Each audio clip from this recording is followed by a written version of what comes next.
My dear friends, চলো আজ আমরা আঙুর আঁকা শিখে ফেলি। তো প্রথমে আঙুরের টোটাল শেপটা কেমন হবে তার একটা আউটলাইন আমরা করে নিয়েছি, যেটা কিনা অনেকটা পেঁপের মতো দেখতে।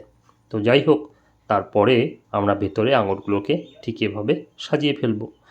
এবার যেগুলো দেখছো আঙুরের মধ্যে, এটা হলো হাইলাইটস। চকচকে বস্তুর উপরে আলোর যে প্রতিফলন পড়ে সেটাই হাইলাইটস। এবার রং করার পালা। প্রথমেই আঙুরগুলোর নিচের পার্টে আমরা লেমন ইয়েলো কালার করে নিলাম। এবার দেখো, একটা আঙুরের নিচে যে আঙুরটা, সেই নিচের আঙুরটার উপরের পার্টে আমরা ডার্ক শেড করে নিচ্ছি। কেন বলো? কারণ উপরের আঙুরের যে ছায়াটা পড়েছে, সেই ছায়াটা বোঝানোর জন্যই আমরা এখানে ডার্ক শেডটা করলাম। এরপর আমরা লাইট গ্রিন দিয়ে আঙুরটা কভার করে ফেললাম। দেখো, আঙুরের এই রঙটা কিন্তু খুব যত্ন নিয়ে কাজ করবে। একটা আঙুরের রং যেন অন্যটার মধ্যে না যায় সেটাও খেয়াল করো। এবার ভেতরের যে কাজগুলো ছিল সেখানে আমরা ডার্ক গ্রিন দিয়ে কভার করে দিয়েছি, কারণ অন্ধকার একটা পার্ট বোঝানোর জন্য। আঙুরের ডানটিতে এখানে আমরা ব্রাউন কালারটা ইউজ করলাম।